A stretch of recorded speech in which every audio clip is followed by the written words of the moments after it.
विद्यार्थियों most welcome है आप सभी का ओमेगा क्लास 850 में। इस क्लास के माध्यम से हम लोग बिहार बोर्ड क्लास 12 का हिंदी दिगंत भाग 2 से ओ सदा निरा अध्याय से ऑब्जेक्टिव आंसर क्वेश्चन डिस्कस करने वाले हैं। पिछले क्लास में हम लोग ने इसका समरी पे बात किया था और आज का हम लोग ऑब्जेक्टिव आंसर क्वेश्चन देखने वाले हैं। तो चलिए सेशन को लाइक शेयर कर देंगे और अपने फ्रेंड के साथ शेयर कर देंगे और क्लास को शुरू किया जाए। पहला क्वेश्चन है आप लोग के सामने स्क्रीन पर, बहुजन संप्रेषण के माध्यम पुस्तक किसने लिखी? यानी एक पुस्तक था बहुजन संप्रेषण। तो बहुजन संप्रेषण जो पुस्तक था तो इसको किसने लिखा? जयप्रकाश नारायण, जगदीश चंद्र माथुर, मलयज या मोहन राकेश? राइट आंसर क्या होगा इस क्वेश्चन का? दरअसल इस क्वेश्चन का सही जवाब हो जाएगा ऑप्शन बी, जगदीश चंद्र माथुर। जगदीश चंद्र माथुर ने बहुजन संप्रेषण के माध्यम पुस्तक लिखी थी। नेक्स्ट क्वेश्चन है सेकेंड नंबर स्क्रीन पर, कौन सी रचना जगदीश चंद्र माथुर की है? सिपाही की माँ, जूठन, ओ सदा निरा, तिरिच? आंसर बताएंगे कि इसका क्या राइट आंसर होगा। कौन सी रचना जगदीश चंद्र माथुर जी की है? दरअसल इस क्वेश्चन का सही जवाब है ऑप्शन सी, ओ सदा निरा। नेक्स्ट क्वेश्चन है थर्ड नंबर, ओ सदा निरा शीर्षक पाठ किस विद्या के अंतर्गत आता है? यानी ओ सदा निरा जो अध्याय है वह किस विद्या के अंतर्गत आता है? निबंध, कहानी, कविता, नाटक? आप लोग अपना आंसर कमेंट बॉक्स में करते रहेंगे, चैट बॉक्स में। चलिए क्या आंसर होगा? दरअसल यह निबंध से है।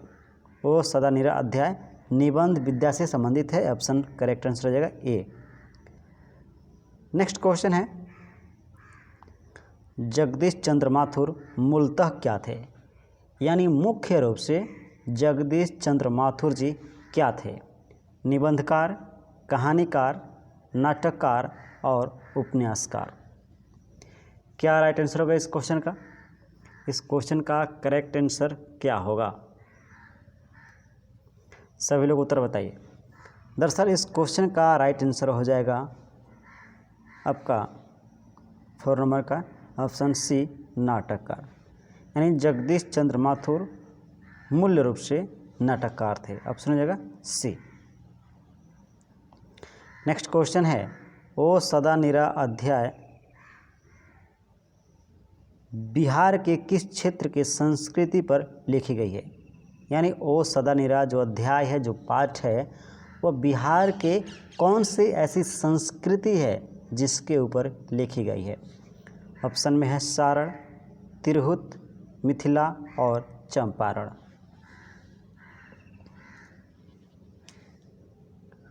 दरअसल इस क्वेश्चन का राइट आंसर हो जाएगा ऑप्शन डी, चंपारण। चंपारण में भी खासकर पश्चिमी चंपारण, जो ये बेतिया डिस्ट्रिक्ट यानी बेतिया जिला का जो क्षेत्र है, यही वाला क्षेत्र आता है। जैसे बागहा हो गया सबसे उत्तर पश्चिम में, और सबसे उत्तरी भाग में हो गया आपका भिखना ठोरी, ठीक ना। तो इसी बीच के जो क्षेत्र है भिथियारवा, मधुबन, इसी क्षेत्र को लेकर लिखा गया। चूँकि इसके बारे में मुझे काफ़ी अच्छे से मालूम है, हम भी इसी क्षेत्र के रहने वाले हैं, ठीक ना। चलिए अगला क्वेश्चन है 6 नंबर, चंपारण क्षेत्र में बाढ़ का मुख्य कारण क्या है? यानी चंपारण का जो क्षेत्र है, बेतिया जिला यानी पश्चिमी चंपारण का, इसमें बाढ़ आने का मुख्य कारण क्या है? जंगलों का कटना, नदियों की अधिकता, नदियों की तीव्र धारा, इनमें से कोई नहीं। क्या उत्तर होगा इस क्वेश्चन का? इस क्वेश्चन का क्या आंसर बनेगा?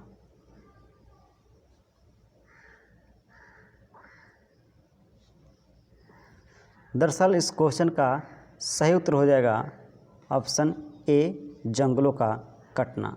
यानी कभी एक ऐसा समय था जब बिहार में काफ़ी घने जंगल थे, लेकिन जैसे कर्नाट वंश के समय जब उसके ऊपर कर्नाट वंश के राजा हरि सिंह देव थे, तो उनके ऊपर जो आक्रमण हुआ उसमें पेड़ों की काफ़ी कटाई हो गई, जिसके कारण बाढ़ आना शुरू हो गया। ऑप्शन हो जाएगा ए करेक्ट आंसर है। चलिए नेक्स्ट क्वेश्चन देखते हैं। नेक्स्ट क्वेश्चन है 7 नंबर। माथुर जी किस राज्य के शिक्षा सचिव नियुक्त हुए? माथुर जी को किस राज्य में शिक्षा सचिव नियुक्त किया गया था?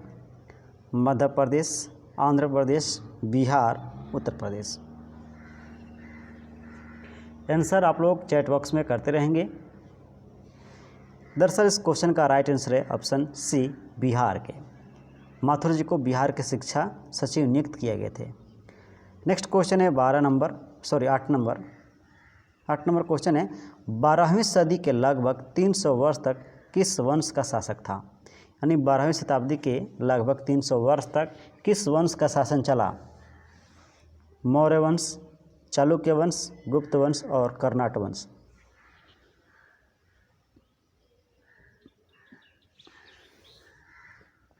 इस क्वेश्चन का राइट आंसर है ऑप्शन डी, कर्नाट वंश। नेक्स्ट क्वेश्चन देखते हैं। नेक्स्ट क्वेश्चन है 9 नंबर। अंग्रेज ने किस चीज़ की खेती का विस्तार किया?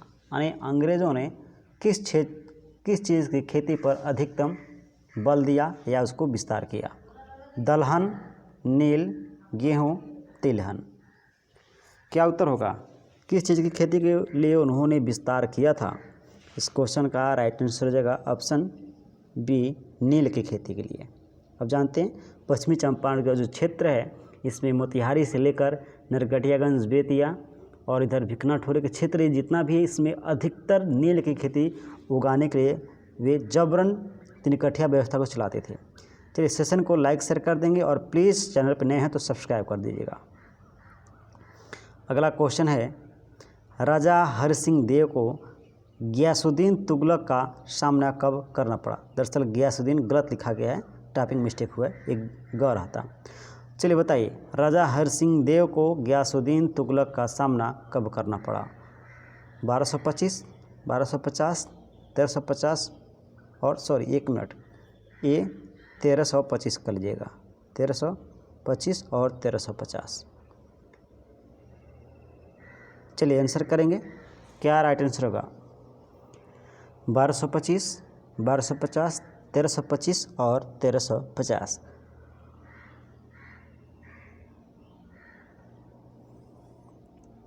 दस नंबर क्वेश्चन का सही उत्तर होगा ऑप्शन सी, 1325। ठीक ना। राजा हरि सिंह देव को गियासुद्दीन तुगलक ने 1325 में हराकर उनको नेपाल खिदड़ दिया और गियासुद्दीन हरि सिंह देव नेपाल भाग गए थे। अगला क्वेश्चन है धांगड़ों को नील की खेती के सिलसिले में कब लाया गया? यानी पश्चिमी चंपारण के क्षेत्र में धांगड़ को बाहर से लाया गया था नील की खेती कराने के लिए। तो आखिर यह कब लाया गया था? 18वीं शताब्दी के अंत में, 17वीं शताब्दी के अंत में, 19वीं शताब्दी के अंत में, इनमें से कोई नहीं। बहुत ही बढ़िया प्रश्न है और मैं जहाँ तक मानता हूँ कि आप लोग इसका उत्तर सही बिल्कुल दोगे। दरअसल इस क्वेश्चन का राइट आंसर है 18वीं शताब्दी में, लगभग ये 18वीं शताब्दी में लाए गए थे। नेक्स्ट क्वेश्चन है पांडुलिक जी कौन थे? पांडुलिक जी कौन थे? गांव का मुखिया, शिक्षक, चिकित्सक और राजनीतिक नेता। 12 नंबर क्वेश्चन का आंसर बताएंगे क्या होगा? पांडुलिक जी कौन थे? दरअसल पांडुलिक एक शिक्षक थे जो भितियारवा आश्रम जो गांधी जी के द्वारा स्थापित किया गया था, भितियारवा जो है आश्रम विद्यालय, तो उसी आश्रम विद्यालय में पांडुलिक जी को बुलाया गया था गुजरात से पढ़ाने के लिए। तो एक शिक्षक थे। ठीक है। नेक्स्ट क्वेश्चन है 13 नंबर। कौन सा नाटक जगदीश चंद्र माथुर द्वारा रचित है? दीपक, आधे अधूरे, कोणार्क, मेरे मन। आंसर करेंगे सभी लोग, आंसर बताएंगे क्या आंसर होगा। कौन सा नाटक जगदीश चंद्र माथुर द्वारा रचित है? दीपक, आधे अधूरे, कोणार्क या ओ मेरे मन।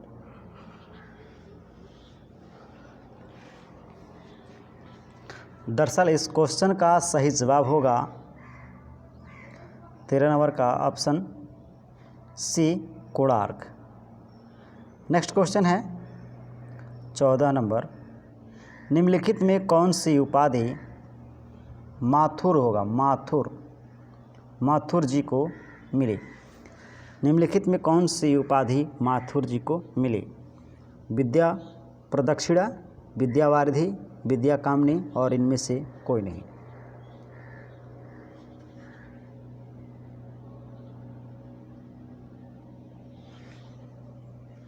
इस क्वेश्चन का सही जवाब है ऑप्शन बी विद्यावारिधि। ऑप्शन जगह बी विद्यावारिधि। अगला क्वेश्चन है, माथुर जी को भितियारवा गांव पहुंचने पर कौन मिले। यानी जब माथुर जी ने भितियारवा गांव पहुंचे तो वहां पे कौन मिले। गांधी जी, गोखले जी, पंडुलिक जी, इनमें से कोई नहीं। क्या करेक्ट आंसर होगा इस क्वेश्चन का। दरअसल इस क्वेश्चन का जो सही जवाब होगा वह है ऑप्शन सी पंडुलिक जी, जो कि भितियारवा आश्रम में आश्रम विद्यालयों के बच्चों को पढ़ा रहे थे। नेक्स्ट क्वेश्चन है, पंडुलिक जी ने निर्भीकता किससे सीखी। गोखले जी से, गांधी जी से, कृपलानी जी से, इनमें से किसी से नहीं। क्या आंसर होगा। पंडुलिक जी ने निर्भीकता किससे सीखी थी। तो इस क्वेश्चन का करेक्ट आंसर है ऑप्शन बी गांधी जी से। नेक्स्ट हो जाएगा अगला क्वेश्चन है 17 नंबर, कर्नाटक वंश के राजा हरि सिंह देव को किसका मुकाबला करना पड़ा। गियासुद्दीन तुगलक, नादिर शाह, अलाउद्दीन खिलजी और कुतुबुद्दीन ऐबक। उत्तर बताइए आप लोग क्या होगा जल्दी से। कर्नाटक वंश के राजा हरि सिंह देव को किसका मुकाबला करना पड़ा। दरअसल इस क्वेश्चन का सही जवाब हो जाएगा ऑप्शन ए गियासुद्दीन तुगलक का। और इसमें राजा हरि सिंह देव की हार हुई थी और हारने के बाद राजा हरि सिंह देव नेपाल भाग गए थे। अगला क्वेश्चन, चंपारण में धांगड़ कहाँ से आए। चंपारण में धांगड़ कहाँ से आए। रांची, जमशेदपुर, छोटा नागपुर और आंध्र प्रदेश। क्या उत्तर होगा। चंपारण में धांगड़ कहाँ से आए। तो इस क्वेश्चन का सही जवाब होगा छोटा नागपुर का जो पठार था वहीं से आए थे। ऑप्शन जाएगा सी ऑप्शन हो जाएगा छोटा नागपुर का पठार। ओके चलिए next question 19 number, Gandhi ji Champaran में कब आए। अप्रैल 1918 में, अप्रैल 1920 में, जून 1917 में और अप्रैल 1917 में।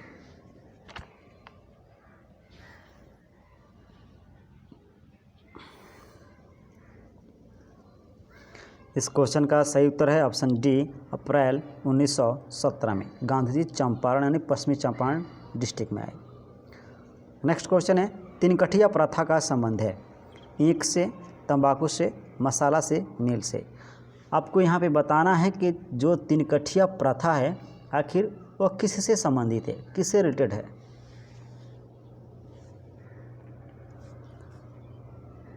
इसका राइट आंसर है ऑप्शन डी नील से। यानी तिनकठिया प्रथा के अंतर्गत ही अगर किसी व्यक्ति के पास अगर 20 कट्ठा ज़मीन होता था तो उसमें 3 कट्ठे में नील की खेती ज़बरदस्ती करवाया जाता था। यानी ऑप्शन हो जाएगा डी नील की खेती से। नेक्स्ट क्वेश्चन है, पंडई नदी कहाँ तक जाती है। भिखनाठोरी, बगहा, रामनगर, भितियारवा। चलिए बताइए, भिखनाठोरी यानी जो पंडई नदी है वो कहाँ तक जाती है। कहने का मतलब कहाँ से निकलती है, ठीक है ना। इसका उद्गम स्थान कहाँ से है, ठीक है, कहाँ से आप बताइए। पंडई नदी कहाँ तक जाती है यानी कहाँ से उसका उद्गम स्थान है। इस क्वेश्चन का सही उत्तर होगा ऑप्शन ए भिखनाठोरी। दरअसल भिखनाठोरी जो स्थान है यह नेपाल और बिहार का यानी उत्तरी बिहार सबसे लास्ट छोर यानी नेपाल और बिहार का एक जो है बॉर्डर है, ठीक ना।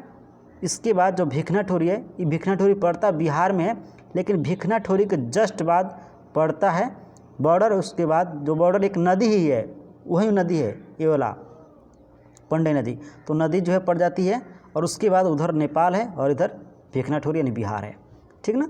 तो भीखनाठोरी से ही ये जो नदी है पंडई नदी निकल कर आती है, ठीक है। उसके बाद ये आपका बगहा सबसे यानी उत्तरी पश्चिमी क्षेत्र होता है। रामनगर ये नरकड़ियागंज से लगभग 10-12 किलोमीटर का रेंज में है, मेरे घर से 8 किलोमीटर पड़ता है। भितरवा मेरे घर से 10 किलोमीटर पड़ता है, और इसी रेंज में सभी मेरे आसपास कई जगह है, ठीक ना। तो चलिए, यानी इसका राइट आंसर हो जाएगा ऑप्शन ए भीखनाठोरी से, ठीक है। अगला क्वेश्चन है बराज कहाँ बन रहा था। जो बराज का मतलब होता है कि एक तरह से पुल होता है, जो जैसे होता है ना कि पानी स्टोर करने के लिए जैसे बहुत सारे बराज बनते हैं, डैम। तो ये कह रहे बराज कहाँ बन रहा था, बेलगांव, भितियरवा में, अमरोहा में या भैंसालोटन में। चलिए बताइए बराज कहाँ बन रहा था। आपने अध्याय अगर सही से पढ़ा होगा तो मैंने उस क्लास में बताया था अच्छे से, एक एक चीज़ को मैं अच्छे से एक्सप्लेन किया था। इस क्वेश्चन का राइट आंसर है ऑप्शन डी भैंसालोटन में। भैंसालोटन जानते हैं, यह जो है नेपाल और उत्तरी पश्चिमी बिहार का लास्ट छोर है, जहाँ पे जो है नेपाल और बिहार दोनों संयुक्त रूप से मिलकर भैंसालोटन में एक बैराज का निर्माण कराया है, जिसमें लगभग 32 गेट है पानी निकासी का, ठीक ना। तो वहीं पे है भैंसालोटन में। चलिए अगला क्वेश्चन है, मठ के महंत ने गांधी जी को कहाँ शरण दी। एक जामुन के पेड़ के नीचे, अपने मठ में, एक झोपड़ी में, एक महुआ के पेड़ के नीचे। बताइए मठ के जो महंत थे वे गांधी जी को रहने के लिए कहाँ पे शरण दी।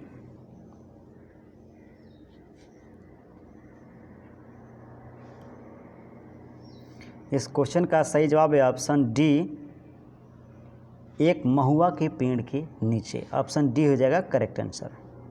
अगला क्वेश्चन है, जगदीश चंद्र माथुर का जन्म कब हुआ था। 16 जुलाई 1917 को, 16 जुलाई 1918 को, 17 अगस्त 1917 को और 20 सितंबर 1917 को। चलिए उत्तर कीजिए सभी लोग फटाफट, और प्लीज़ सेशन को लाइक शेयर कर देंगे जो लोग लाइक शेयर नहीं किए हैं। और आपसे रिक्वेस्ट है जो लोग चैनल पर नए हैं प्लीज़ चैनल को सब्सक्राइब करके बेल आइकन को प्रेस करें, ताकि आने वाले क्लास का हर एक नोटिफिकेशन और जो है सभी क्लास का नोटिफिकेशन आपको मिल जाए, और यहाँ तक कि जो भी अपडेट्स बिहार बोर्ड के द्वारा जारी किया जाता है वो भी आप तक पहुँच पाए। क्या आंसर होगा इस क्वेश्चन का? सही जवाब हो जाएगा आपका ऑप्शन ए 16 जुलाई 1917 को। नेक्स्ट क्वेश्चन है 25 नंबर, वैशाली महोत्सव का बीजरोपण किया। बताइए वैशाली महोत्सव का बीजरोपण किसने किया था। अज्ञेय ने, जगदीश चंद्र माथुर ने, श्री कृष्ण सिंह ने और अशोक वाजपेयी ने।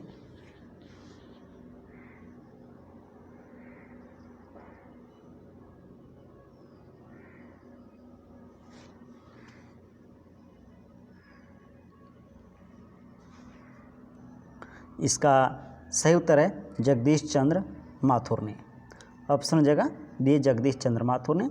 जब शिक्षा सचिव थे तो उन्होंने वैशाली महोत्सव का बीजरोपण किया।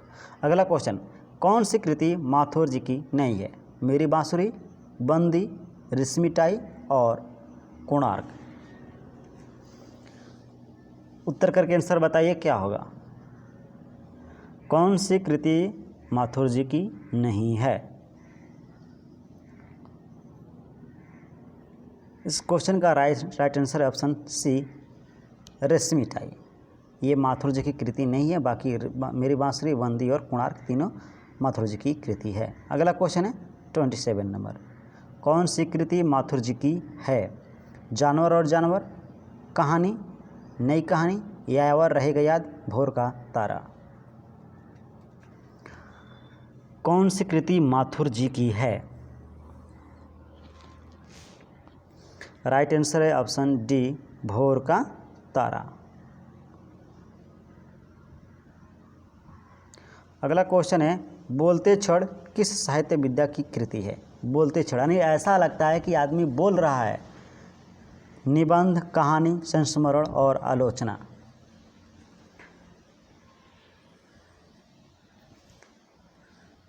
बोलते क्षण किस साहित्य विद्या की कृति है, तो राइट आंसर है ऑप्शन ए, निबंध का। ठीक है, चलिए अगला देखते हैं। अगला क्वेश्चन है, ओ सदनीरा किसको निमित्त बनाकर लिखा गया है, यानी ओ सदा नीरा जो अध्याय है यह किसको निमित्त बनाकर लिखा गया है? गंगा, गंडक, यमुना और महानदी।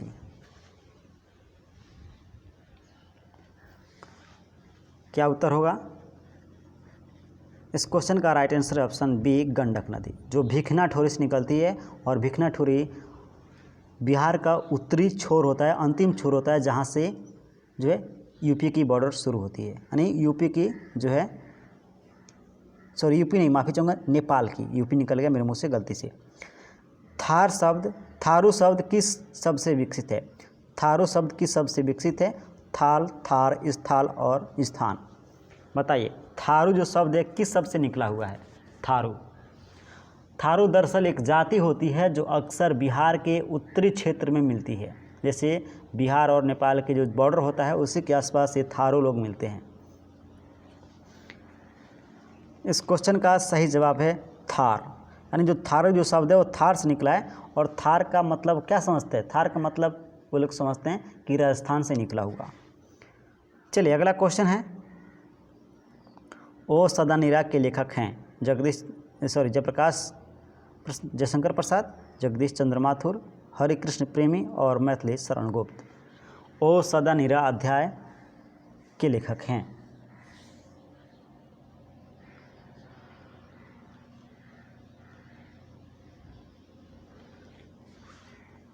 इस क्वेश्चन का सही उत्तर है ऑप्शन बी, जगदीश चंद्र माथुर। सेशन कैसा रहा बिल्कुल कमेंट बॉक्स में बताएंगे। और यह कुछ क्वेश्चन थे आपके चैप्टर से। आपके 31 क्वेश्चन में से कितने क्वेश्चन का आंसर आपने करेक्ट आंसर दिया था, इसका हमें कमेंट बॉक्स में ज़रूर बताइएगा। चलिए मिलेंगे अगले क्लास में, तब तक के लिए बहुत बहुत धन्यवाद आप सभी का। Thank you.